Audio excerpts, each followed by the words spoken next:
자, NLP 의사소통 모형. 자, 여기서 이제 가장 핵심적인 건 뭐냐면은 행동을 어떻게 변화시킬 것인가. 뭐 NLP를 다른 말로 하면 행동 심리학이라고 볼 수도 있거든요. 네. 네.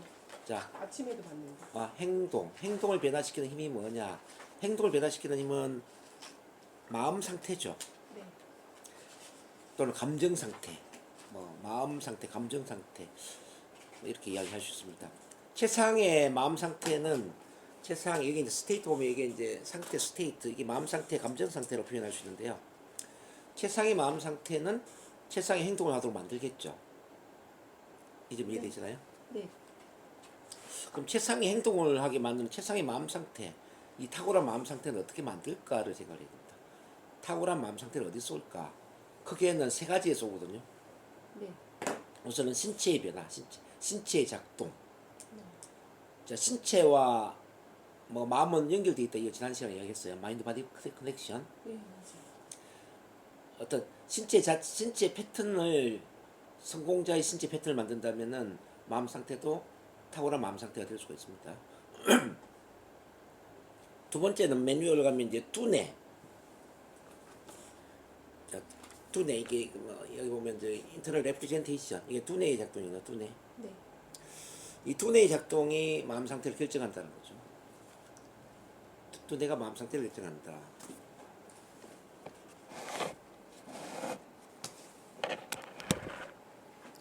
그 다음에 그 교재는 없지만 화면에 보면은 선생님 언어라는 게 있죠. 언어를 한번 더 적어주세요. 언어. 이 언어가 또 마음 상태와 같이 연결되어 있어요.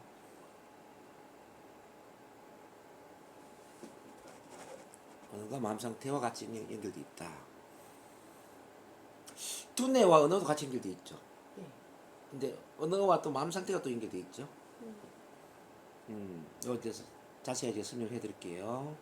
일단 그래서 이제 이 마음 상태를 결정하는 것은 신체의 작동, 두뇌의 작동, 언어의 작동 세 가지로 볼 수가 있다라는 겁니다.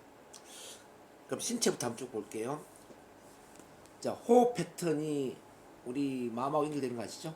호흡이 길어지면 마음이 편안해지고 호흡이 짧아지면 불안해지거나 스트레스를 받거나 긴장 모드로 갈 수가 있죠. 네. 우리 그 자율신경을 보면은 교감신경, 부교감신경이 있지 않습니까? 짧은 호흡은 교감신경, 긴 호흡은 부교감신경. 호흡이 짧아지면 교감신경 모드가 되면서 긴장, 불안, 스트레스, 어떤 위기적인 상황으로 가는 거죠. 네. 그리고 이제 편안해지면 호흡이 길어지면서 편안해지면 부교감신경 상태, 즉 에너지를 충전하는 상태로 가는 거죠. 이걸 이제 fight flight 시스템이라고 그러죠. fight flight 시스템. 싸울 것인가 도주할 것인가. 그래서 우리가 이제 마음이 편안해지려면 어떻게 해야 되느냐? 의도적으로 호흡을 깊게 해야죠. 그래서 복식 호흡을 하든지 단전 호흡을 하든지 자, 호흡을 깊게 해야 되죠. 그럼 호흡이 깊은 그런 활동들이 뭐가 있냐 한번 생각을 해봅시다. 우리 체면도 호흡이 깊어지죠. 명상 호흡이 깊죠. 요가 호흡이 깊죠. 뭐 아바타, 뭐 유산소 운동. 지금 제가 예를 든 이런 것들 좀 호흡이 깊어지는 활동들인데 이런 걸 하면 부교감신경이 작동되니까 당연히 건강이 좋아지는 상태로 가겠죠. 마음도 편안해지겠죠. 그 발표 불안증을 갖고 있는 분들을 보면 호흡이 짧거든요. 그래서 의도적으로 복식 호흡을 훈련시키면서 호흡을 깊게 만들어주면은 발표 불안이 없어지게 되죠. 뭐 대인 공포증도 마찬가지죠. 분노 조절이 안 되는 사람 다 호흡이 짧거든요. 부정적인 증서를 갖고 있는 사람은 되게 호흡이 짧죠. 그래서 호흡을 깊게 만드는 복식 호흡이나 단전 호흡이나 이런 호흡 훈련만 하더라도 사실은 많은 문제가 해결돼요. 자, 우울증 환자한테 몸을 똑바로 세우고 숨을 쭉 들이마시고 천천히 숨을 내쉬는 동작을 반복합니다. 숨을 쭉 들이마시고 천천히 숨을 내쉽니다. 이걸 한 두세 번만 시키면은 우울증 모드도 없어지고요. 불안 모드도 없어진다는 겁니다. 참 재밌지 않아요? 그래서 이제 호흡과 호흡만 해도. 네? 호흡만 해도. 그렇죠. 호흡만 해도 마음이 안정이 된다는 거죠. 실제 그런 막 거 있어. 진짜 화가 막 나서 막 숨을 헐떡일 때 숨을 쭉 들이마시고 천천히 숨을 내쉬는 동작을 반복합니다. 이렇게 호흡을 안정시켜주면 어떻게 될까요? 화가 가라앉죠. 그치. 그 호흡하는 사이에 가라앉지. 그럼요. 그래서 이제 긴 호흡은 편안한 마음 상태를 만든다는 겁니다. 이거는 아주 중요한 거예요. 호흡. 그다음 자세. 당당한 자세는 당당함을 부른다 이런 이야기 많이 들어보셨죠? 그치. 자, 자세를 똑바로 하고 이렇게 당당하게 이렇게 자, 턱은 약간 당기고 어깨를 쭉 펴고 이렇게 당당하게 걸어간다고 생각해 보세요. 마음이 어떻게 될까요? 당당해지겠죠. 근데 우울증 모드를 갖고 있는 사람들 보면 이게 처져 있잖아요. 자세가 웅크러진 자세. 예, 맞아요. 자세가 이게 거진다 딴 거 보였어요. 이게 자세가 처지니까 마음도 처지는 거죠. 그러니까 자세와 마음 상태는 그대로 연결되어 있는 거예요. 그래서 처진 자세를 바른 자세로 똑바로 세워주고 네. 당당한 자세로 걷게 만들어주면은 우울증 모드가 없어지지. 자, 우울증 모드가 당당한 모드로 바뀌죠. 이제 자세도 연결돼 있고, 그 다음에 눈동자, 이 눈동자도 감정과 연결돼 있어요. 자, 우울증 모드는 눈동자 아래에 쳐져 있단 말입니다. 나중에 눈동자에 대한 공부를 하겠지만은 눈동자 아래로 쳐지면 주로 감정, 기분 상태에 집중이 되는 거예요. 눈동자 옆으로 가잖아요. 귀 옆으로 네. 이렇게 그러면은 소리와 연결돼 있단 말이죠. 청각 모드. 근데 눈동자 위로 가잖아요. 시각이죠, 시각. 예를 들어서 처져 있는 사람을 먼 산을 바라보기만 하는 거예요. 자, 눈동자 위를 보세요. 위를 보세요 하면은 왠지 모르게 희망적인 이미지를 상상하게 돼요. 자, 자세한 건 뒤에 공부하겠지만은 눈동자 위로 가면 시각적인 이미지. 눈동자 옆으로 가면은 청각적인 소리. 눈동자 아래는 어떤 기분 느낌이나 독백 상태. 자, 뒤에 다시 나오겠지만은 자, 상대방 기준으로 볼 때 눈동자가 자, 오른쪽 위로 올라가잖아요. 이렇게 네. 오른쪽 위로. 네. 그러면은 과거의 추억의 이미지를 상상하는 거예요. 자, 추억의 이미지. 예를 들어 제가 눈동자 초등학교 선생님이 얼굴 한번 떠올려볼 거야. 눈동자 위로 올라가는 게. 자, 왼쪽 위로 올라가면 가상의 이미지를 상상하는 거죠. 가상의 미래 이미지를 상상해. 왼쪽 위로 올라가면은. 오른쪽 옆으로 눈동자 가면은 과거에 들었던 소리를 상상해요. 어머니 목소리 한번 상상해 볼까요? 하면은 자, 오른쪽 옆으로 가지. 자, 그다음에 왼쪽 옆으로 가면은 이건 가상의 소리예요. 혹시 우리 아드님이 결혼을 해서 며느리를 데리고 온다면 그 며느리는 어떤 목소리로 인사를 할까요? 이건 가상의 목소리잖아요. 그럼 왼쪽 옆으로 가겠죠. 눈동자 오른쪽 아래로 내려가면은 독백, 마음속으로 독백을 하는 상태가 되죠. 뭐 이를테면 나는 반드시 성공하고야 말겠어. 나는 반드시 좋아질 거야. 이렇게 마음속으로 다짐하잖아요. 네. 그러면 오른쪽 아래로 눈동자가 내려가는 거예요. 그리고 왼쪽 아래는 뭐냐면은 이거는 느낌. 자, 신체 감각, 느낌, 촉각. 촉각이랑 신체 감각으로 가는데 차가운 물에 손을 넣으면 어떤 느낌일까요? 좀 손실이죠. 자, 차가운 물에 손을 넣었을 때 어떤 느낌일까요? 할 때 이제 그 느낌에 집중하잖아요. 왼쪽 아래로 눈동자가 내려간다는 거죠. 이렇게 눈동자의 움직임에 따라서 자, 시각적 이미지냐 아니면 청각적 소리냐 느낌이냐 독백이냐 많은 게 달라진다는 거죠. 그래서 되게 우울증 환자들은 눈동자 아래로 쳐져 있는데 아래로 쳐져 있는 그 눈동자를 위를 보게 만드는 거죠. 아래를 보지 말고 위를 보세요. 자, 자세를 똑바로 하고 턱을 좀 당기고 눈동자 위를 보세요. 위를. 이렇게 하는 순간 이미 마음이 당당해지고 경쾌해지고 긍정적인 상태가 된다는 거죠. 그래서 워킹할 때 이렇게 해서 살짝 위로 보라는 게 예, 위를 당당해 보이라는 예, 모델 그거 할 때 워킹할 때 그렇더라고요. 네, 위를 보면 기분이 업되죠. 그래서 눈동자가 그래서 우리가 눈동자를 보면 이 사람이 기분 상태가 지금 업되어 있느냐 다운되어 있느냐 볼 수 있죠. 위를 보는 사람 되게 업되어 있고요. 네. 아래로 쳐져 있는 사람은 다운되어 있죠. 자, 우리 상담할 땐 특히나 그게 참 중요해요. 그러니까 내 남자 눈을 보면서 이야기를 해야 돼. 이 사람 지금 눈동자가 어디로 가고 있는지. 오늘 집에 가서 이거 해봐야 되겠다. 네, 그 뒤에 별도로 또 아이 무브먼트, 눈동자 접근 단서라는 파트가 나옵니다. 공부시켜 드릴 거예요. 우리 아들 케이크 이렇게 이렇게 하는 그러면 소리에 집중하고 있는 소리, 청각. 이어폰을 맨날 끼고 있어요. 그러니까 청각에 몰랐어. 집중하고 있는 거지. 그러면은 옆으로 계속 가죠 이렇게. 눈이 이렇게 가지. 그렇죠. 어쨌든 눈동자, 네. 눈동자도 지금 마음 상태와 연결돼 있죠. 네. 자, 그 다음에 우리 몸 동작 제스처. 네. 우리가 옛날 야구 경기장이나 축구 경기장에서 막 응원을 하면서 몸 동작을 크게 하잖아요. 네. 그럼 기분이 업되지 않습니까? 그렇죠. 그래서 열정적인 몸짓은 열정을 만들죠. 그래서 몸 동작이 주고 있다는 이야기는 감정도 주고 있다는 걸 의미합니다. 우리가 그런 말을 걸어갈 때 좀 1.5배 빠르게 이제 몸을 흔들면서 팔을 흔들면서 경쾌하게 걸어가면 어떨까요? 그러면은 같이 기분도 업되고. 기분이 업되죠? 네. 그렇죠. 그러면서 뭔가 활기도. 그럼요. 우리 웃음 치료라든지 뭐 건강 체조라든지 율동이라든지 뭐 노래 뭐 그런 게 왜 기분을 업시켜 주느냐면요. 이제 어떤 몸 동작 노래에 맞춰서 이제 어르신들 막 그 몸 동작을 하지 않습니까? 네. 그 율동을 하면서 기분이 굉장히 업될 수 있거든. 경쾌한 몸짓은 경쾌한 기분을 만든다. 그 웃음도 마찬가지. 웃음. 행복해서 웃을 수도 있지만 웃으니까 행복해질 수가 있죠. 네. 웃음하고 행복하고 같이 연결돼 있거든요. 그런 점에서 좀 능동적인 사람은 웃음을 통해서 행복한 기분을 만든다는 거죠. 그거를 보고 하루에 10초씩 또는 뭐 크게는 15초씩 입이 찢어지도록 크게 웃을 수만 있다면은 우리는 건강하고 장수하는 삶을 살 수 있다라고 그래요. 왜냐하면 15초를 웃으면은 이틀 수명이 길어진다고 하거든요. 15초를 웃으면 이틀 수명이 길어져요. 그래서 일요일 날 오전에 우리가 참만남 치유 스피치 할 때 그때 제가 웃음 훈련, 발성 훈련을 막 시켜드리거든요. 크게 웃게 만들고, 크게 소리 지르게 만들고.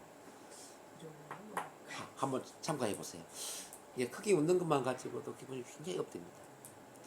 자신감을 만드는 가장 빠른 방법은 긍정적인 문장을 큰 소리로 외치면서 크게 웃게 만드니까 자신감이 막 생기더라고요. 뭐 예를 들어서 운명아 길을 비켜라. 신념의 사나이 정동문이가 나가신다. 이거 이제 크게 운명아 길을 비켜라. 신념의 사나이 정동문이가 나가신다. 배에 힘을 주고. 그 웃음도 보면은 이제 아, 에, 이, 오, 우 웃음 오는데 배에 힘 좀 길게 크게 길게 온몸으로 오는 거예요. 에,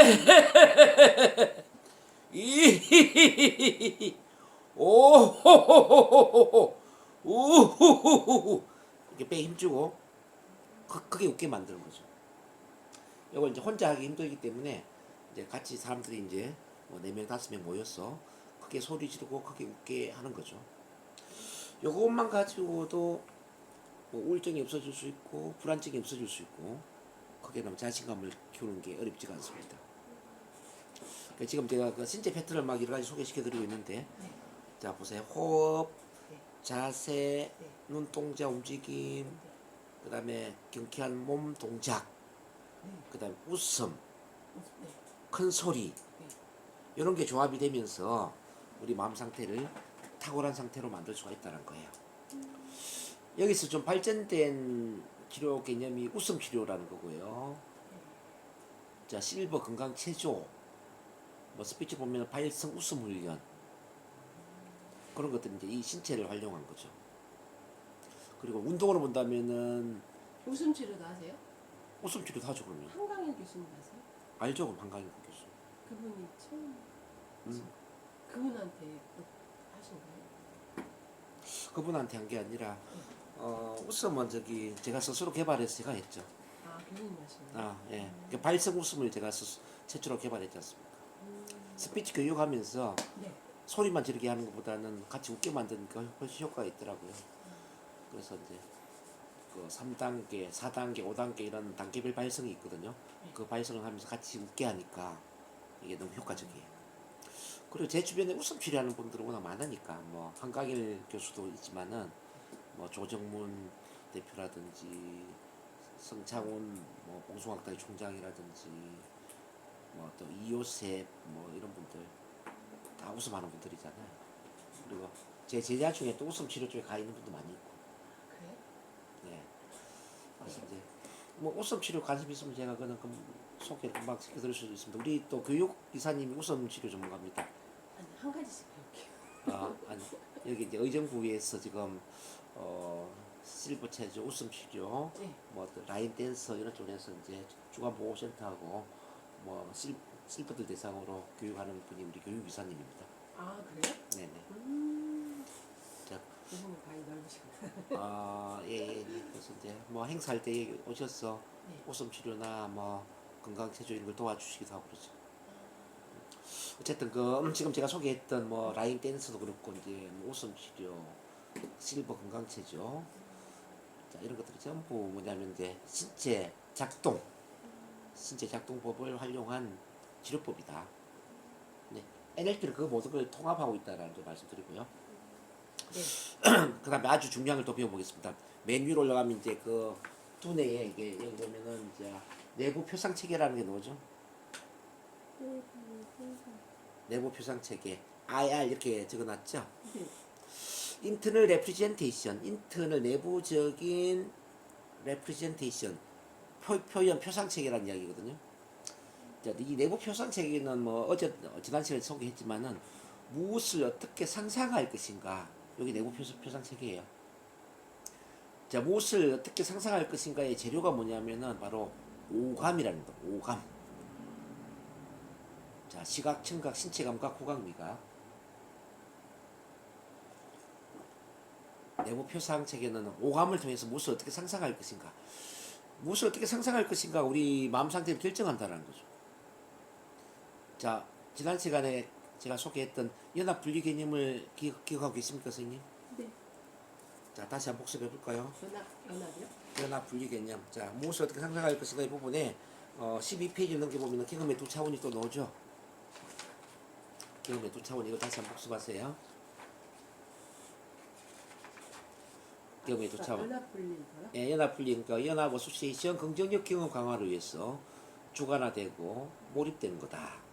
오감 기능이 다 작용한다. 오감 기능이 다 작용한다는 이야기는 시각적으로 선명하게 상상하고, 청각적으로 소리가 들리고, 신체 감각적으로 느낌이 느껴지는 거예요. 그리고 후각, 냄새도 나고 맛도 나야 돼. 제 1차 입장, 영화의 주인공 관점에서 보는 거죠. 그래서 이제 직접적 경험과 유사한 감정의 작용과 느낌이 느껴진다. 생생한 느낌과 감정이 느껴진다는 뜻이죠. 그리고 이제 분리, 디소시에이션은 부정적 경험 극복을 위해서 이제 우리가 활용해야 되는데, 객관화되고 둔감화되고, 제 3차 입장이고, 감정의 중립화, 강건의 불구경하고 마치 남의 일처럼 내용은 있는데 느낌은 없는 거죠. 이거 지난 시간에 제가 말씀드렸죠. 이해되시죠? 이걸 어떻게 활용하느냐에 따라서 우리 마음 상태가 달라진다는 거예요. 연합을 할 것인가 분리를 할 것인가에 따라서 달라진다. 그러면 좀 전에 말씀드린 것처럼 좋았던 게, 긍정적 경험은 연합이 좋아요, 분리가 좋아요? 좋았던 거는 연합이 좋겠죠? 네. 부정적인 거는 연합이 좋아요, 분리가 좋아요? 분리가 좋겠죠? 그래서 좋았던 경험은 연합을 해서 그 느낌을 강하게 키워주고, 자, 힘들었던 경험, 부정적인 경험은 분리를 시켜서 느낌을 없애버리는 거예요. 그러면은 우리 마음 상태가 어떻게 되느냐? 탁월한 상태가 되겠죠. 자, 일단 오감 활용이 중요하고, 이제 두 번째는 뭐가 중요하냐면은 일어난 사건을 어떻게 해석할 것인가. 어떻게 해석할 것인가입니다. 해석. 자, 우리가 해석을 하기 이전까지는 어떤 사건도 완전히 좋은 일도 아니고 완전히 나쁜 일도 아니다, 제가 말씀드렸죠. 네. 긍정적으로 해석을 하면은 좋은 일이 되는 거고, 부정적으로 해석하면 안 좋은 일이 되는 거죠. 자, 그럼 앞서 이제 이야기는 아드님에 대한 걸 한번 이야기해 봅시다. 네. 아드님과 믿음 기대가 좀 깨어져 있다라고 말씀하셨잖아요. 네. 어떻게 보면 그 부정적인 사건이라고 볼 수 있던데, 근데 그게 긍정적으로 볼 수도 있죠. 그게 그 긍정적인 경험으로 볼 수도 있죠. 왜냐하면 엄마가 더 지혜로운, 더 슬기로운 엄마로 성장할 수 있는 좋은 계기가 될 수 있지 않을까요? 만약 아드님이 너무 완벽하다면 엄마로서 더 훌륭한 엄마가 되기 위한 노력을 안 하지 않겠습니까? 그런 것 같아요. 근데 이제 내가 거기에 대해서 막 공부를 해줬긴. 그러니까 지금 아드님하고 믿음 씨가 조금 실추됐다고 생각하니까 내가 더 지혜로운 엄마가 되기 위해서, 더 훌륭한 엄마가 되기 위해서 노력하잖아요. 노력을 많이 했어요. 책도 읽게 되고, 뭐 심리상담 공부도 하게 되고, 어제처럼 대치동에도 갔다 오게 되고, 네. 이 노력하는 게 왜 노력하느냐 이 말이죠. 그러니까 그런 관계 개선을 위해서 노력하는 거잖아요. 그렇죠. 그럼 어느 시점에 가서 다시 되돌아본다면은 우리 어머님이 네. 정말 지혜로운 엄마가 되기 위한 좋은 계기가 되었다는 걸 알 수 있을 거예요. 미래의 어떤 시점에서 본다면. 그리고 또 비온 뒤에 땅이 더 굳는다는 말처럼 이제 그런 경험이 있었던 덕분에 나중에 이제 우리 아드님이 좀 어른이 돼가지고 뭐 결혼도 하고 이렇게 훌륭한 또 아드님으로 성장한 이후에 우리 어머님이랑 너무나 멋진 관계가 될 수 있지 않을까요? 자, 믿음 신뢰의 실추의 끝은 영원한 믿음 신뢰의 실추가 아니라 강력한 믿음 신뢰의 구축이거든요. 그렇잖아요. 실패의 끝은 실패가 아니라 성공이잖아요. 네. 미움의 끝은 미움이 아니라 사랑이잖아. 불행의 끝은 불행이 아니라 행복이잖아요. 믿음 신뢰가 깨어졌다라는 것은 더 많은 노력을 통해서 믿음 신뢰가 강하게 구축될 수 있다는 거잖아요. 자, 이런 거죠. 믿음 신뢰가 깨어졌을 때 아무것도 안 해버리면은 영원한 믿음 신뢰의 깨어짐으로 가겠지만, 믿음 신뢰가 깨어졌을 때 내가 진심으로 사과하고 또 믿음 신뢰를 구축하기 위해서 더 많은 노력을 한다면 그 이전보다 훨씬 더 강력한 믿음 신뢰가 구축될 수 있지 않을까요?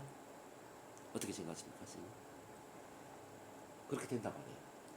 부부관계도 보면요, 처음부터 좋았던 관계 영원히 가는 그런 관계가 좋은 관계가 아니라 막 이혼도 결심하고 막 서로 싸우고 그러면서 나중에 서로를 이해하면서 화해를 했어요. 그러면 훨씬 더 돈독한 부부관계가 될 수 있다는 거죠. 그래서 이제 이런저런 뭐 어떤 갈등이나 불안이나 의심이나 뭐 믿음의 실추나 이런 게 있다라는 것은 더 강력한 믿음 신뢰를 구축할 수 있는 좋은 기반이다. 그렇게 볼 수 있는 겁니다. 나쁘게 절대 아닙니다.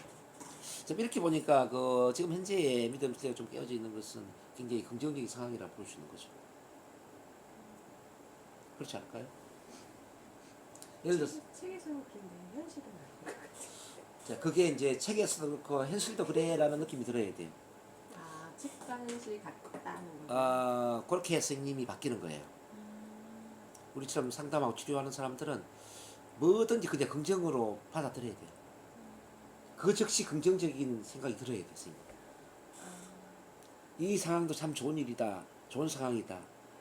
자, 이 일도 참 좋은 일이다, 이렇게 생각을 해야 돼요. 모든 걸 긍정적으로 봐야 되지, 그게 부정이 섞이면 안 돼요. 이 세상에는 모든 일은 좋은 일이다. 해석하기에 따라서 말입니다. 우리는 모든 걸 긍정적으로 해석을 해야죠. 오늘 이제 해석에 대한 것도 좀 이따 공부를 할 텐데 일단 그렇게 이해를 하시고요. 그 다음에 두뇌 작동의 세 번째 중요한 건 뭐냐면 질문. 어떤 질문을 하느냐의 문제거든요, 선생님. 스스로에게. 스스로예요? 자, 어떤 사건 경험 상황에 대해서 어떤 질문을 하느냐. 질문이 중요하다, 질문. 자, 예를 들어서 내담자가요? 자, 내담자에게 우리가 어떤 질문을 하느냐 중요하고 우리 스스로에게. 나 스스로에게? 자, 예를 들어 아드님하고 지금 그 믿음 신뢰가 좀 깨어져 있어요. 네. 이 상황의 좋은 점은 무엇일까? 질문을 해보는 겁니다. 이 상황의 좋은 점은 무엇일까? 긍정적인 질문은 긍정적인 답을 하게 만들죠, 선생님. 맞아요? 네. 위대한 질문은 위대한 답을 하게 만들죠. 네. 그 위대한 질문이 위대한 인생을 만드는 거예요. 위대한 질문. 좋은 점이 무엇일까? 이 상황의 좋은 점은 뭘까? 서로 노력하는 그쵸, 노력하죠. 선생님이 심리 상담사로 성장할 수 있는 좋은 계기가 될 수도 있죠. 그러면 자. 내담자한테 좋은 거는 뭐예요? 내담자한테도 그대로 질문하면 되죠. 무엇이 좋은? 자, 이 상황의 좋은 점은 뭘까? 자, 우리 그 아드님에게만 질문한다면, 우리 아드님은 자기 자신을 더 많이 이해하고 사랑하는 계기가 될 수 있겠네요. 자, 이게 내면 아이를 치유하는 과정에서 나 자신을 더 많이 이해하고 더 많은 사랑을 할 수 있는 계기가 되지 않겠습니까? 그렇죠? 그리고 나처럼 또 어릴 때 엄마랑 마음의 상처나 또 믿음 신뢰의 실추나 이런 경험이 있는 또 다른 친구들을 더 많이 공감하고 이해하는 계기가 될 수도 있지 않을까요? 그리고 우리 아드님 나중에 결혼을 해가지고 아빠가 된다면 자녀들한테 더 친절하고 더 다정하게 더 자상하게 소통할 수 있는 그런 멋진 아빠가 될 수도 있지 않을까요? 네, 맞아요. 좋은 점이 뭘까 생각하니까 좋은 점이 많이 떠오르잖아요, 이렇게. 그래서 긍정적인 질문은 긍정적인 답을 할 수밖에 없어요. 이 질문이 중요하단 말이에요, 질문이. 자, 예를 들어서 운전을 하고 오는데 갑자기 끼어들기 차량과 부딪혀서 접촉 사고가 났어요. 네. 그럼 이 접촉 사고가 난 이 상황에 대해서 좋은 점은 무엇일까 생각하죠. 좋은 점은 뭘까? 다음에는 더 조심하죠. 그렇죠. 안전운전에 더 신경 쓰는 계기가 되겠죠. 네. 자, 이렇게 이제 질문은 답을 만든단 말이죠. 질문하기 이전에는 우리가 생각을 안 하는데 질문을 하는 순간 생각이 초점이 맞추어지고, 네, 그쪽으로 신경을 쓰고 또 같이 네, 공감할 수 있고. 네, 이것도 그래서 나중에 커뮤니케이션 파트에서 다 공부를 하거든요. 우리 데카르트 좌표 질문이 있어요. 자, 지금 이런 문제 상황이 발생했으니 어떤 좋은 일이 일어날까요? 이런 문제 상황이 발생했으니 어떤 나쁜 일이 일어나지 않을까요? 이 문제 상황이 발생하지 않았다면 어떤 나쁜 일이 일어났을까요? 이 문제 상황이 일어나지 않았다면 어떤 좋은 일이 일어나지 않았을까요? 이런 질문을 하는 거죠. 이런 이제 네 가지 질문을 하는 순간에 모든 생각이 긍정으로 바뀌어버리죠. 스스로에게 그 답을 찾을 수 있는. 예. 그래서 질문은 답을 만들기 때문에 항상 우리 자신한테 질문을 해야 돼요. 질문은 어떤 것과 같았냐면은 정원에 씨앗을 뿌리는 것과 같아요. 우리 정원에 씨앗을 뿌리지 않으면 정원에 뭐가 자랄까요? 잡초가 자라겠죠. 그렇죠. 우리 두뇌도 질문을 하지 않지 않습니까? 우리 마음도 질문을 하지 않지 않습니까? 질문을 하지 않으면은 잡초 같은 쓰레기 같은 생각이 자라는 겁니다. 그래서 왜 어떤 사람들은 부정적인 생각을 계속 할까? 왜 쓸데없는 쓰레기 같은 생각이 빠져 있을까? 이분들은 질문을 하지 않는 겁니다. 그래서 이제 우리 내 안에 잠든 그 일을 깨우라 책을 썼던 토니 라빈스, 앤서니 라빈스는 아침 질문법, 저녁 질문법을 훈련하라고 그래요. 자, 이런 질문이 있어요. 오늘 내 삶에서 행복하다고 느끼는 것은 무엇인가? 오늘 내 삶에서 가슴 들뜨게 만드는 것은 무엇인가? 오늘 내 삶에서 자랑스럽게 느끼는 것은 무엇인가? 오늘 내 삶에서 감사하다고 느끼는 것은 무엇인가? 오늘 내 삶에서 즐기고 있는 것은 무엇인가? 오늘 내 삶에서 길다를 내린 것은 무엇인가? 오늘 내 삶에서 나를 사랑하는 사람은 누구인가? 내가 사랑하는 사람은 누구인가? 이런 질문에 대한 답을 하라는 거예요. 자, 이렇게 힘을 주는 질문은 힘을 주는 생각을 하게 된다는 거죠. 이렇게 뭐 자료는 다 있으니까 너무 쓰는데 집중하지 말고요. 일단은 이해를 하세요. 이렇게. 자, 그래서 지금 내부 표현, 내부 표상 체계를 만드는 힘은 지금 세 가지를 이야기했는데 오감, 즉 시각, 청각, 신체감, 후각, 위각을 연합할 것인가 분리할 것인가의 문제. 두 번째 해석. 자, 어떻게 해석할 것인가? 긍정적으로 해석할 것인가, 부정적으로 해석할 것인가? 근데 무조건 좋은 일로 해석하라고 제가 말씀드렸잖아요. 그리고 세 번째 어떤 질문을 할 것인가? 이 세 가지가 결합이 되면서 우리 마음 상태를 세상의 마음 상태로 만들어 준다라는 뜻입니다. 자, 오늘 중요한 걸 많이 배우고 있습니다. 이제 두뇌가 있으면 이제 세 번째는 언어예요. 언어 적어놨죠 옆에. 화면에 언어 있죠. 입에서 노는 언어를 어떻게 활용하느냐가 또 마음 상태를 결정한다는 거죠. 그래서 생각을 바꾸는 건 쉽지 않지만 선생님, 네. 긍정적인 언어를 사용하면, 긍정적인 말을 하면은 긍정적인 생각하는 거 쉬워져요. 예를 들어서 행복해야 되는데 왜 행복하지 않지? 이게 행복에 대한 생각을 하는 건 쉽지가 않아요. 근데 반대로 나는 행복해. 나는 지금 행복해. 나는 너무너무 행복해. 행복하다고 말을 하는 거예요. 행복하다고 말을 하니까 어떤 생각이 들죠? 행복하다는 생각이 들죠. 만들죠. 생각 그렇게 자, 만들죠. 언어와 생각은 하나로 연결되어 있거든요. 네. 그래서 이제 우리가 입에서 노는 모든 말을 긍정적인 말로 변화를 시켜야 돼요. 나의 5년 이후를 보려면 내 입에서 노는 말이 긍정이냐 부정이냐를 보면 돼요. 자, 여기서 중요한 것은 우리 무의식은 문장보다는 단어에 더 민감하다는 이야기예요. 자, 많은 사람들은 부정적인 단어를 사용하면서 긍정적인 말을 하려고 그래요. 예를 들어서 앞으로는 지각하지 않을게요. 보세요. 지각하지 않을게요. 말은 긍정적인데 네. 지각이라는 단어가 들어가잖아요. 그래서 이 사람은 지각을 할 수밖에 없단 말입니다. 자, 또 보세요. 나는 결코 실패하지 않을 거야. 나는 절대로 실패하지 않을 거야. 이게 긍정적인 말인데 내용은 실패라는 단어가 들어가잖아요. 그래서 이 사람은 실패할 수밖에 없는 거죠. 자, 폭력적인 아버지를 보면서 술주정배의 아버지를 보면서 나는 아버지처럼 절대 폭력적인 아버지가 되지 않을 거야. 절대 술주정을 부리지 않을 거야 라고 이야기를 해요. 네. 근데 폭력성. 폭력과 술주정이라는 단어를 이용해서 말을 하기 때문에 이 사람은 또 아버지처럼 폭력을 휘두르고 술주정을 부릴 수밖에 없는 겁니다. 자, 가난하게 사는 사람이 나는 절대 카드 빚을 지지 않을 거야. 카드 빚을 갚을 거야. 카드 빚하니까 카드 빚을 더 지게 된다는 거죠. 다이어트를 하는 사람들이 살을 빼야지. 5kg 살을 뺄 거야. 살 사니까 살이 찌는 거죠. 지금 제가 하는 말들은 전부 뭐냐면 내용은 긍정적인데 전부 부정적인 단어를 활용해서 말을 하고 있다는 거예요. 맞아. 자, 그러면은 우리가 어떤 식으로 말을 해야 되느냐? 긍정적인 단어를 활용한 긍정적인 말을 해야 된다는 거죠.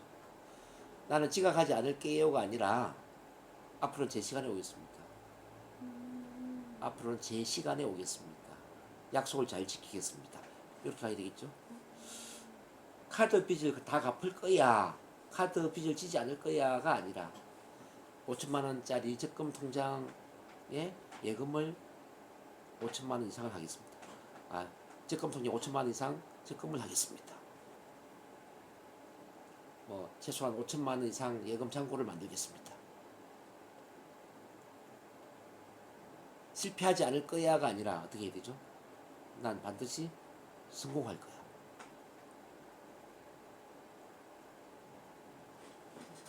할 수 있는 거를 해야 되겠네요. 자, 원하는 단어 사용해라는 거죠. 원하는 단어. 일단 그 원하는 단어를 사용하는 게 참 중요하고요. 그 다음에 I am의 파워라는 게 있어. I am. 나는 뭐뭐이다. 나는 뭐뭐이다라는 말을 어떻게 사용하느냐에 따라서 나의 정체성이 결정되고 나의 운명이 결정되거든요, 선생님. 나는 뭐뭐이다. 보통 사람 나는 뭐뭐이다라는 말을 어떻게 하냐면 저는 소심해요. 저는 대인 공포증이 있어요. 저는 말을 잘 못해요. 부족한 걸 계속 이야기해요. 거짓말이죠. 그래서 그 사람 인생이 부정적으로 가는 거예요.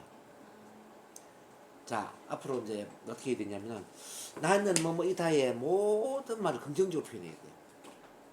저는 말을 잘해요. 저는 성격이 적극적입니다. 저는 사랑이 넘칩니다. 저는 대화를 잘해요. 저는 상담을 잘해요. 저는 강의를 잘해요.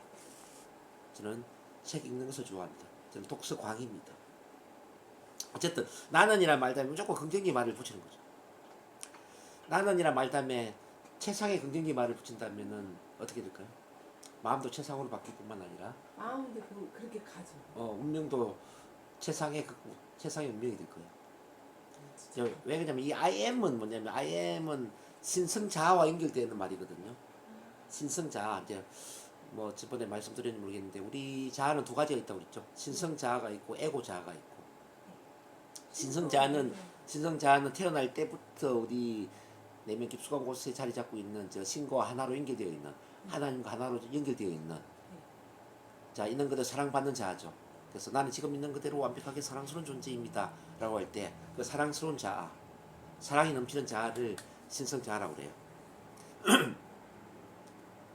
근데 이제 에고 자아는 뭐냐면 태어난 이후에 조건부적인 사랑, 억압적인 사랑 또는 어떤 불평, 불만, 비난, 비판, 꾸지람 속에서 억눌려져 있는 과소평가받는 나를 사랑하지 못하는 그런 자아가 바로 에고 자아거든요.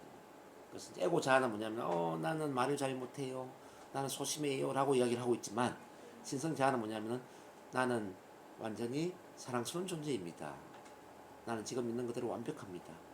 나는 지금 있는 그대로 완벽한 사랑스러운 존재입니다. 나는 사랑 덩어리입니다. 나는 사랑 그 자체입니다. 나는 사랑의 빛입니다. 이렇게 이제 이야기할 수 있겠죠.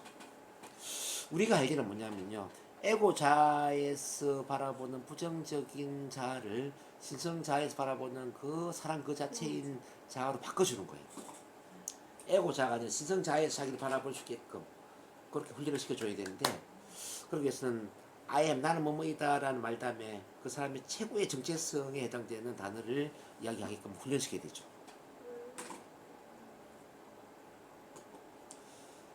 또 우울증 있는 사람은 요거가 꼭 들어가야 되겠네요. 뭐 신성자가. 우울증만 아니라 뭐 부정적인 정서를 갖고 있는 모든 사람들은 지금 에고 자아에서 자기를 바라보거든요. 자기를 사랑하지 못하기 때문에 부정적인 자아를 갖고 있는 거예요. 지금. 자, 자기를 못났다고 생각하잖아요. 그렇죠. 제가 이렇게 묻거든요. 우리 선생님은 선생님 자신의 모습 중에 몇 퍼센트는 사랑하고 몇 퍼센트는 사랑하지 않죠? 이렇게 물으면 어떤 사람은 저는 50% 사랑하는데 50% 싫어요. 저는 70%를 사랑하는데 30% 싫어요. 막 이렇게 이야기해요.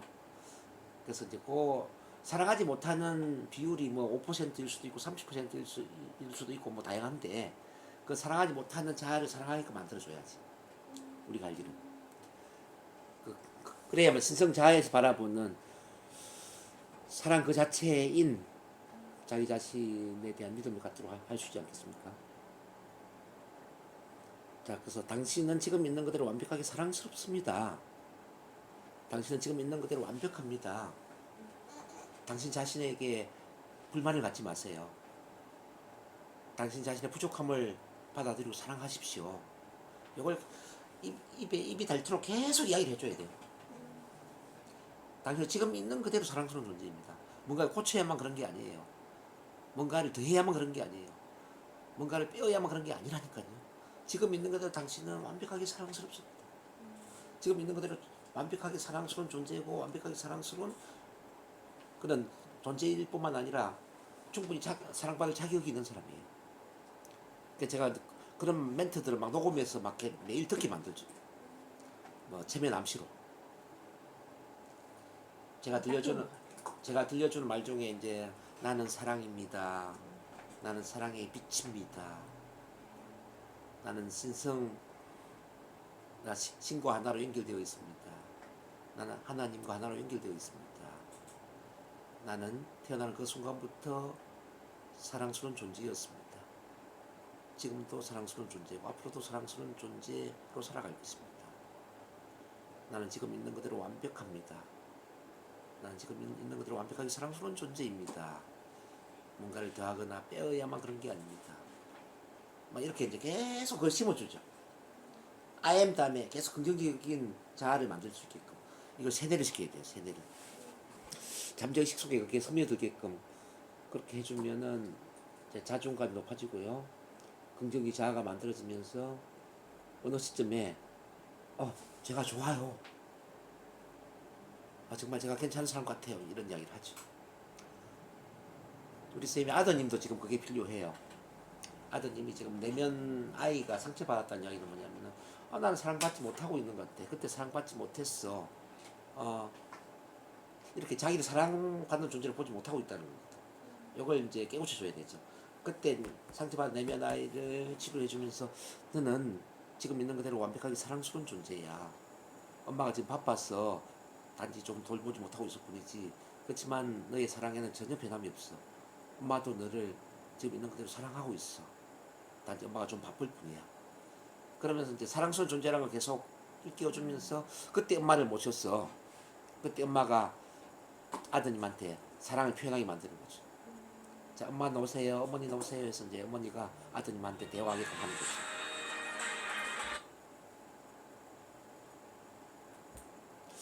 그래서 그 내면 ICU를 하면 이제 아드님 좋아지지. 어쨌든 그 치료의 대부분은 선생님 사랑받지 못하는 그런 내면 아이에게 사랑을 받는다는 느낌을 심어주고 마음 안에 나는 온전히 사랑받고 있다는 느낌을 키워주는 거예요. 자, 온전히 사랑받는 느낌이 충만하잖아요. 네. 그러면은 아픔 상처도 사라져요. 근데 사랑은 모든 아픔 상처를 치유할 뿐만 아니라 사랑은 인간을 가장 위대하게 성장시킵니다. 가장 위대하게 성장시킵니다. 제가 이제 상담 치료해 보면은 엄마가 아무리 아들을 사랑해도 엄마가 아들한테 사랑한다는 마음을 전달하는 게 쉽지가 않더라는 거죠. 부산에 이제 어떤 엄마가 있었어요. 그 엄마는 독실한 기독교인이면서 아들을 너무너무 사랑했는데, 근데 엄마의 사랑하는 방식이 조금은 아드님이 원하는 거 좀 다르더라고요. 어떻게 사랑을 표현했냐면 막 간섭하고 꾸지람하고 학원도 한 5개, 6개를 다니게 하면서 막 빈틈없이 공부를 시켜주고 개인 과외 시켜주고 막 이렇게 하는 걸 이제 엄마는 아들 사랑하는 마음이라고 생각했나 봐요. 근데 이제 아들은 간섭하는 엄마, 꾸지람하는 엄마를 보면서 엄마는 나를 사랑하지 않는다고 생각했어. 그리고 학원을 막 5개, 6개를 다니게 만든 엄마를 보면서 나를 막 혹사시키는 엄마로 정말 나한테 어떤 힘들게 하는 괴물 같은 엄마로 이제 생각을 했더라고요. 그래서 이걸 이제 내면화의 치유를 하면서 이제 제가 소와 사자의 사랑 이야기를 해줬거든요. 소는 사자를 엄청 사랑했기 때문에 아침마다 신지가 풀을 뜯어서 밥상에 올리고, 사자 또한 소를 엄청 사랑했기 때문에 고기를 올려서 대접을 했지만 먹지 못하고 헤어지더라. 자, 엄마는 옛날 엄마들은 아들 공부 열심히 시켜주고 가외 시키고 이렇게 서울대에 가게끔 공부시켜주는 게 최고의 사랑이라고 엄마들은 생각을 많이 했단다. 그러면서 이제 엄마한테도 이제 그걸 가르치는 거야. 아, 아드님이 원하는 거는 공부 열심히 시켜주는 엄마라기보다는 5분 10분이라도 눈 마주보고 잡고 이야기해주고 오늘 어떻게 지냈니, 힘든 건 없었니, 마음에 있는 소리를 들어주고 공감해주고 마음을 알아주는 이런 걸 이제 엄마의 사랑이라고 생각을 했던 것 같아요. 그래서 아드님이 원하는 거, 어머니 원하는 거 이제 계속 이렇게 풀어주면서 나중에 이제 둘이 만나게 했어. 엄마가 아들 이제 호응을 해주고 정말 사랑한다라고 이야기하게 만들고, 어릴 때 사랑을 표현하지 못한 것에 대해서 눈 마주보고 사과하게 만들고 미안하게. 아들 또한 이제 그 엄마를 보면서 또 엄마에 대한 고마움을 표현하게 만들고 서운한 거 이야기하게 만들고 막 이렇게 소통하게 만들었는데 한 시간 울고 불고 난리가 났어요. 그로부터 너무 좋아진 거예요. 그러면서 제가 이제 과제를 낸 게 아들하고 단 둘만의 여행을 다녀오세요. 그래가지고 이제 우리 어머님이 태국 갔다 온 것처럼 한 일주일 동안 여행을 갔다 왔어. 그때 이제 들려오는 소리가 너무 좋아졌더라고요. 바뀌었죠. 그래서 이제 결국은 사랑을 심어주는 거거든요. 사랑을 심어주는데 이제 우리 엄마들이 사랑을 심어주는 방법이 엄마 방식, 엄마식으로 사랑을 심어주다 보니까 자녀 입장에서 그걸 사랑이라고 생각하지 않는 거죠. 그래서 사랑이라는 것은 상대방이 원하는 방식으로 표현을 할 때 사랑이 되는 거예요. 상대방이 원하는 방식이 아니라 내가 원하는 방식은 사랑이 아니다 말이에요. 마치 소가 사자한테 사랑을 표현하는 것처럼. 어쨌든 그런 게 참 중요할 것 같고요. 이제 언어에 있어서 이제 그래서 이제 이 IM의 힘을 키우기 위해서 제가 항상 훈련시켜주는 게 IM으로 시작되는 나는 뭐뭐이다라고 시작되는 그런 긍정적인 자기 암시문 있잖아요. 이걸 매일 소리내어 낭독하게 만들거나 또는 체면 상태에 체면 암시를 하게 만들거든요. 네. 이게 너무너무 효과적이더라는 거죠. 너무너무 효과적이다. 우리 선생님도 그래서 이제 체면 암시도 좀 훈련하셔야 될 것 같고, 긍정물 낭독하는 거 이번 일요일 날 오전에 10시에 한번 와보세요. 저기 어떻게 훈련하는지 좀 같이 한번 참가해보고. 네. 이제 아들이 이제 고3 올라가잖아요. 네. 지금 예. 일요일 어디 가세요? 속이 다 불타요. 아, 왜냐면 우리 아들이 콘서트 가요. 콘서트 가는구나. 뭐 그럼 어쩔 수 없고. 어떻게 내가 내가 어쨌든 그 일요일 날 한번 보시면 이제 낭독하는 훈련도 있고요. 네. 발성 웃음 훈련도 있고, 그다음에 참만남 훈련이라고 제가 참만남 소개했잖아요. 자, 평가 판단 없는 조건 없는 수용 존중 공감 이해 토대 위에 막 자기 내면의 이야기를 하게 만드는 그런 걸 한번 해보셔야 돼요. 그럼 언어의 힘을 잘 알 수가 있죠. 자, 그 다음에 이제 이 언어의 또 한 가지만 더 소개해드리면 감사 일기를 쓰는 것이 참 중요해요. 네. 그거 많이 하더라고요 요즘에. 감사 일기가 너무너무 중요하죠. 네. 감사 일기. NLP를 한다라는 것은 감사를 훈련하는 것이다. 저는 이렇게 표현합니다. 근데 감사 중에서도 이제 보통 사람들은 그냥 아주 엄청난 감사할 일에 대해서만 감사 일기를 쓰잖아요. 네. 근데 저는 그렇게 가르치지 않습니다. 자, 아주 뭐 감사할 일도 감사해야 되지만 일상적인 일에 대해서도 감사를 하고요. 부정적인 거, 문제 상황에 대해서도 감사를 하고요. 또 미래에 이루고자 하는 목표에 대해서도 미리 하는 감사인데 미리 감사도 표현해야 된다는 거죠. 미리 감사. 이게 이해되시는지 모르겠네요. 많은 분들은 엄청난 감사할 일에 대해서만 감사를 하는 것 같아요. 자, 그런 거는 누구나 감사하는 거고. 자, 눈으로 보고, 코로 숨을 쉴 수 있고, 귀로 들을 수 있고, 입으로 말할 수 있고, 뭐 손발로 움직일 수 있는 이 외에는 전부 덤으로 하는 감사다 이거죠. 덤으로 하는 감사. 오늘 날씨가 참 춥습니다. 춥네요. 그 이야기를 하는 게 아니고, 감사를 제가 표현하는 거죠. 저한테 그거 해달라는 게 아니고, 괜찮아요.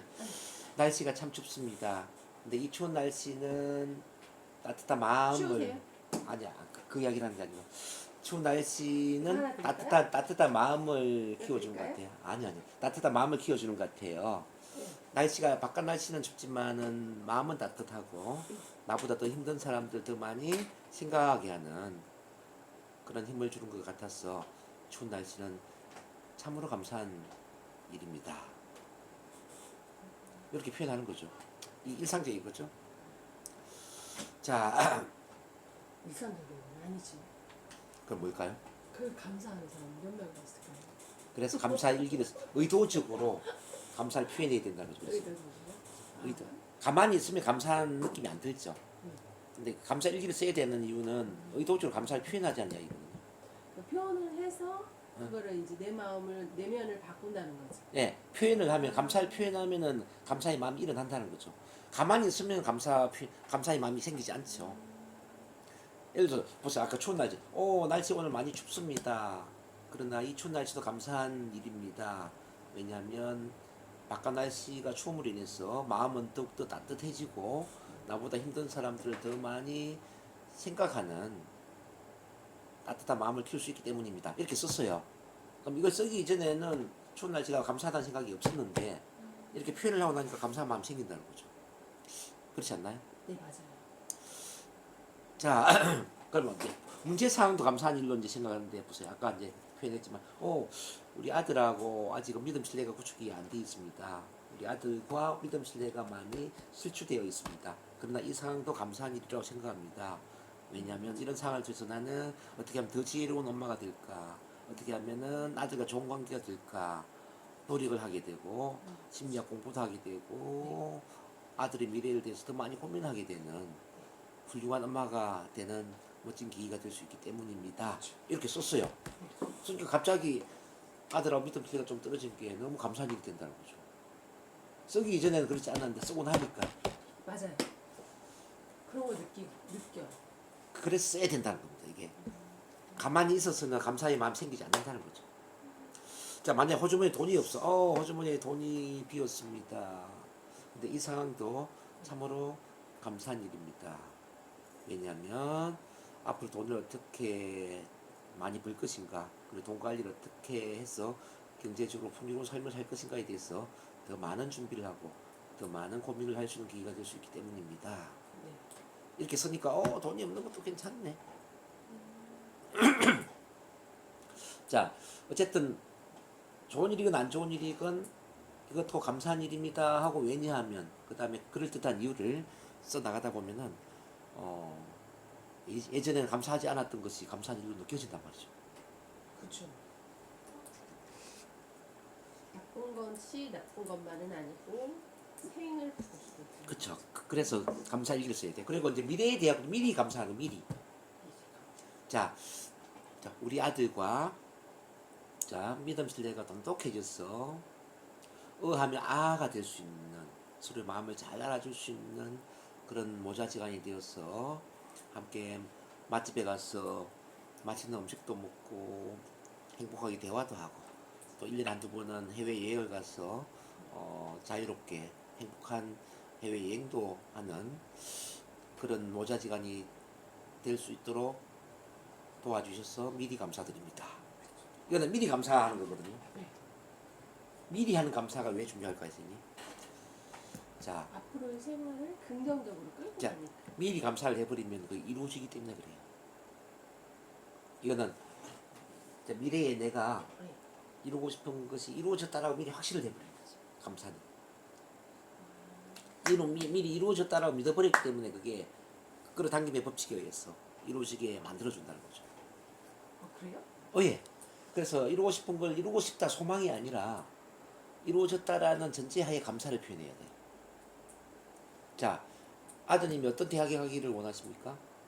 서울대 가는 걸 원하는데 그건 아닌 것 같아요. 그러면 이제 너무 뭐 좀 간격이 있는 대학보다는 좀 가능성 있는. 충북대나 수원대가 괜찮다고. 그래요? 자, 우리 아들이 내년에는 충북대나 수원대에 원하는 학과에 합격을 해서 정말 즐겁게 행복하게 대학 생활을 할 수 있도록 도와주셔서 미리 감사드립니다. 이렇게 감사기를 쓰는 거예요. 그러면은 합격할 게 미리 내가 확신을 하고 미리 감사를 했기 때문에 이거는 이루어진다는 거예요. 그럼 이거는 무슨 뭐라 그러시 시작하거든요? 자, 우리 잠재의식은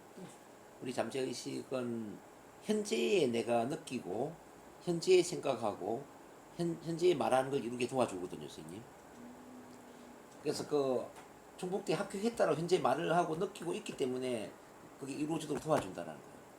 미래적인 사항을 도와주진 않아요. 그래서 소망은 이루어지지 않아요. 소망이나 소원을 비는 기도를 해서는 안 된다는 거죠. 미리 하는 감사를 표현해라. 우리 아들이 내년에 충북대나 수원대에 합격을 해가지고 정말 원하는 대학 생활을 할 수 있다는 것에 대해서 미리 감사드립니다. 이렇게 하면 이제 그 잠재의식이 어떻게 보냐면 이거는 우리 주인님이 우리 아들이 저기 충북대 수원대 합격하도록 이미 확신을 하고 있네. 믿고 있네. 그래서 이루도록 도와줘야 되겠네. 그래서 소원을 이루도록 도와준다.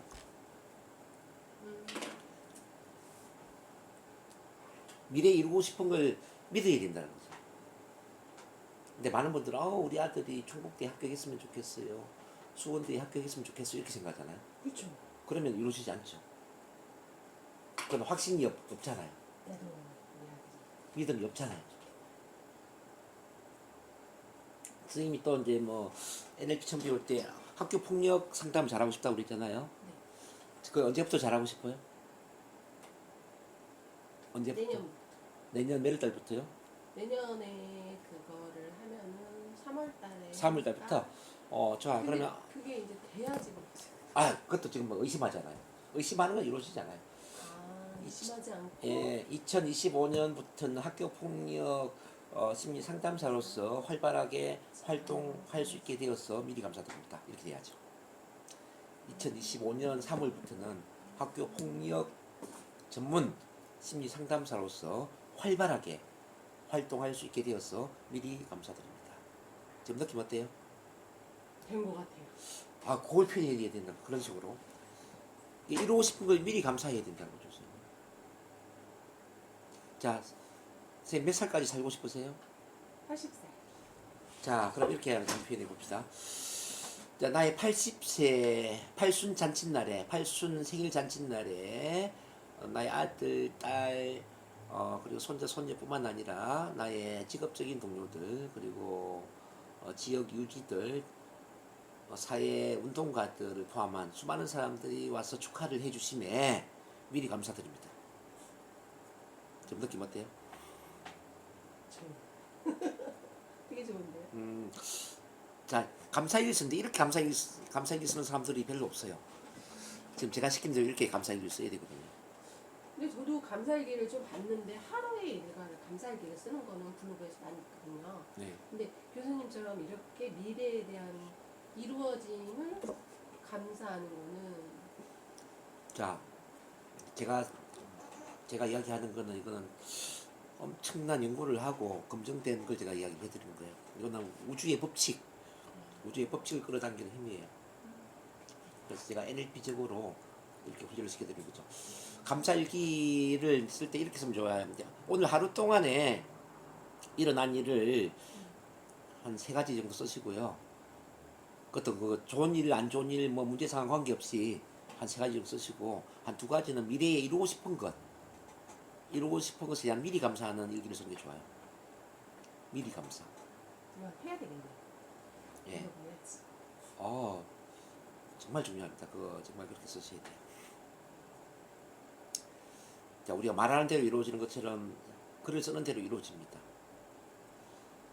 그래서 지금 뭐 언어에 대해서 지금 여러 말씀을 드리고 있는데, 지금 이런 긍정 언어를 훈련하는 순간 마음 상태가 긍정으로 바뀌죠. 좋아요. 그리고 기분이 좋아져. 그리고 선생님 저기 그 커뮤니케이션 테라피스트의 이제 언어적인 화법을 훈련하게 될 거거든요. 화법. 여기 이제 트랜스 화법도 있고 탈트랜스 화법도 있고 뭐 어쨌든 고급 언어 활용법들이 거의 100가지 이상이 막 훈련될 거예요, 선생님. 네. 자, 왜 이야기 드리냐면은 고급스럽게 언어를 사용할 수 있다라는 것은 네. 자, 사고 수준도 고급스러운 수준으로 올라간다는 뜻입니다. 언어 수준과 사고 수준은 연결되어 있기 때문에 자, 고급 언어를 사용하는 사람은 사고 수준도 고급화된다는 거지. 그래서 그 사고 수준을 높일 수 있는 최상의 방법은 언어의 수준을 높이는 거예요. 이를테면 예수님처럼 말을 할 수 있다면, 부처님처럼 말을 할 수 있다면, 공자나 노자처럼 말을 할 수 있다면 어떨까요, 저는? 그 예수님, 부처님, 공자, 노자와 같은 그런 사고 수준으로 올라갈 수 있지 않겠습니까? 맞아요. 이게 가능하겠죠. 자, 우리가 상담할 때도 마찬가지인데요. 우리가 고급 언어를 사용하는 거죠. 네. 일반적인 그 내담자의 어떤 문제적인 언어가 아니라 어떤 문제적인 이야기를 하더라도 우리가 고급스럽게 이야기를 하는 거죠. 자, 긍정적으로 수준 높게 네. 의식 레벨을 높여서 이야기하는 거죠.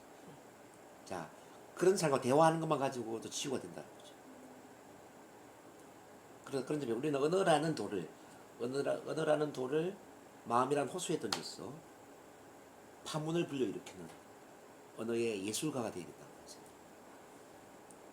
자, 마음이란 호수에 뭘 또 던진다고 그랬어요? 언어라는 돌을 던지는 거지. 옛날에 퐁당퐁당 노래처럼 돌을 던지면 파문이 퍼지잖아요. 그렇죠. 자, 우리가 어떤 말을 하는 순간 그 사람 마음 안에 파문이 퍼진다는 거죠. 네. 우리가 알기는 긍정의 파문, 사랑의 파문을 크게 키우는 그런 언어를 사용하는 거죠. 뭐 그런 언어 사용법이 아주 많아요. 지금 기초적인 걸 훈련하고 나면 이제 그 공부를 하셔야 되거든요. 그래서 그거는 앞으로 이제 저랑 풀어나가게 되고, 자, 그 다음에 하나를 더 봐야 되는데 이제 그러면 이 내부 표상을 긍정적으로 만들면 참 좋은데 아까 무엇을 어떻게 상상할 것인가, 또 어떻게 해석할 것인가, 어떻게 질문할 것인가 이야기했잖아요. 네. 어떤 사람은 이 내부 표상이 처음부터 긍정적인 사람이 있고 어떤 사람은 부정적인 사람이 있거든요. 네, 맞아요.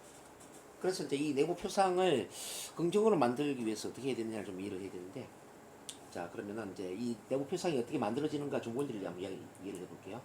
우선 VAKOG 이 오감이라는 신경을 통해서 정보가 유입이 되는데 초당 200만 피트의 정보가 유입이 되거든요.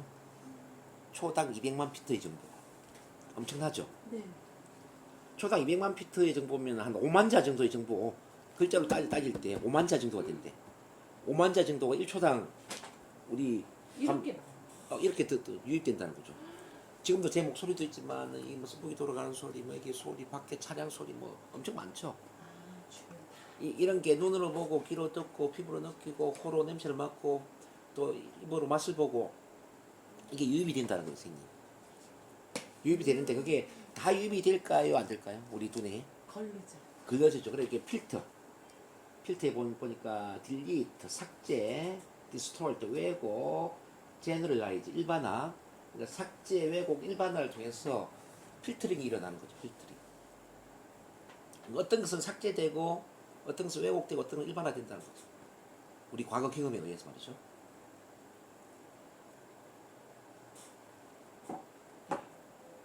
자, 삭제는 뭐냐면은 관심이 없는 것은 안 보는 거예요. 없애죠. 관심이 없는 건 안 듣는 거죠. 그래서 그렇죠. 보아도 보지 않고 들어도 듣지 않고 뭐 만져도 느끼지 못하는 이런 말을 하잖아요. 자, 예를 들어서 우리 선생님 아드님을 송내역에서 만나기로 했다고 생각해 봅시다. 지금 12시에 그 12시에 송내에 딱 나갔는데 아들과 비슷한 체구가 아닌 나머지는 다 삭제가 되는 거예요. 아들과 비슷한 머리 모양을 하지 않는 사람 다 삭제가 되는 거지. 아들과 똑같은 윗도리 옷을 입지 않는 사람 다 삭제가 되는 거지. 아, 왜? 나는 아들한테 관심이 있으니까. 아들 외에는 다 삭제가 된다 이 말이에요. 그런 것처럼 우리가 이제 대화를 하거나 이렇게 소통할 때도 관심 있는 거 외에는 다 삭제가 된다 이 말이에요. 그러니까 부분적으로 다 삭제되는 거예요. 그렇죠. 자, 왜곡은 뭐냐면은 어떤 건 확대되고 어떤 건 축소되는데 이 안경 렌즈와 같아. 똑같은 이야기를 어떤 사람은 예민하게 받아들여. 어떤 사람은 둔감하게 받아들여. 자, 예를 들어서 이렇게 봐봐요. 어릴 때 뭐 학교 다니면서 수업 시간에 발표하다 떨었던 경험이 있어요. 네. 근데 이 사람 이제 그 회사에서 브리핑하고 내려오는데 오늘 왜 이렇게 떨어요? 이렇게 이야기를 했어요. 그럼 이 사람 내가 정말 많이 떨었나? 내가 발표 불안증 있나? 이렇게 많이 이제 예민하게 반응할 거예요. 그렇죠. 근데 반대로 어릴 때부터 학교 반장하고 학생회장하고 말을 너무너무 잘했던 어떤 애가 있어요. 근데 이 사람이 또 회사에서 브리핑 하다가 내려오는데도 어떤 사람 오늘 왜 이렇게 떨어요? 이렇게 얘기했어. 이 사람은 어떨까요? 나는 지금까지 발표를 굉장히 잘했다고 생각하잖아요. 그렇죠. 좀 떨긴 떨렸나 보네. 뭐 대수롭지 않게 둔감화했어. 축소시키겠죠. 그래서 이제 뱀 보고 놀란 가슴, 새끼줄 보고 놀란다라는 게 그런 거죠. 뱀 보고 놀랐던 사람은 새끼줄을 확대해서 가는 거죠. 우리는 그런 게 있죠. 그래서 이제 뭐 대인 공포증 있는 사람들은 길거리를 가면 사람들이 나를 길거 쳐다보는데 나를 되게 무시하나? 나를 이상하게 보나? 뭐 이렇게 왜곡시킬 수가 있죠. 맞아요. 항상 존경받는 그런 경험을 한 사람은 나를 쳐다보면 이 사람 나를 좋아하는 모양이네. 오히려 긍정적으로 해석할 수도 있겠죠. 네, 맞아요. 그러니까 일반화 같은 경우는 뭐냐면은 이제 한두 번의 경험이나 한두 번의 행동을 인생 전체로 일반화시키는 걸 이야기해요. 뭐 영업에 한두 번 실패했던 경험이 있는 사람은 나는 영업에는 맞지 않는가 봐 이렇게 생각할 수 있잖아요. 또 발표할 때 한두 번 떨었던 경험이 있는 사람은 난 발표 불안증이 있어 이렇게 일반화시킬 수가 있죠. 또 이제 남자들 같은 경우에 이제 이성 공포를 갖고 있는 경우가 있는데요. 아주 예쁜 여자랑 미팅을 했어. 근데 이제 이거 여자한테 딱지를 맞은 거지. 그러면 예쁜 여자는 나를 다 싫어하나 봐. 난 여자한테 인기가 없어. 이렇게 일반화시키는 거죠.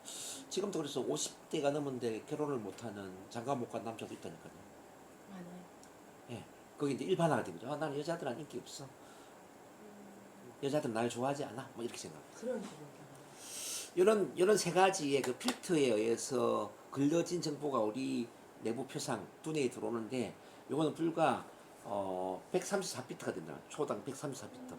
그러니까 초당 200만 비트가 초당 134비트로 줄어서 들어오는데 글자로 보면은 7 플러스 마이너스 2가 되는 거예요. 네. 즉 5자에서 9자 수준이 된다는 거죠. 자, 이걸 이렇게 한번 비교해 볼게요. 초당 200만 비트를 우리 부산에 가면은 해운대에 백사장이 있거든요. 네. 해운대 백사장 전체 모래가 200만 비트라고 했을 때 네. 144비트는 어느 정도냐면 그 모래를 한줌 집어가지고 떨어뜨리면서 다시 집었을 때 그 정도의 모래 양이 144비트에 지나지 않는다는 거죠. 근데 우리는 해운대 백사장으로 사고를 합니까? 이 한 줌의 모래로 사고를 합니까? 한 줌입니다. 그렇죠.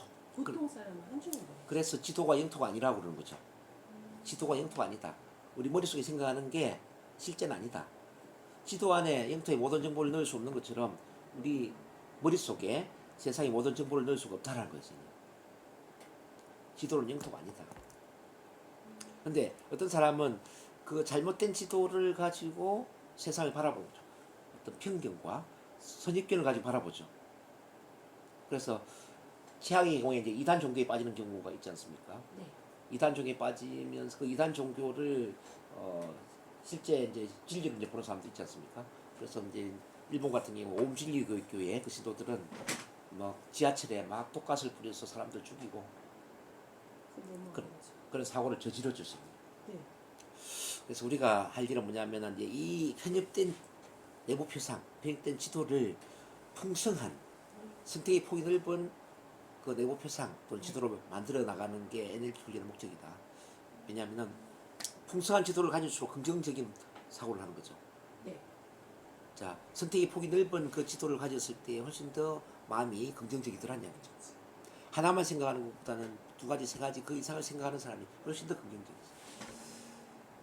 그래서 NLP 훈련의 목적은 답을 찾아주는 게 아니에요. 답을 찾아주는 게 아니라 그 사람의 지도를 풍성하게 만들어주는 거예요. 선택의 폭이 넓은 풍성한 지도를 만들어주는 거예요.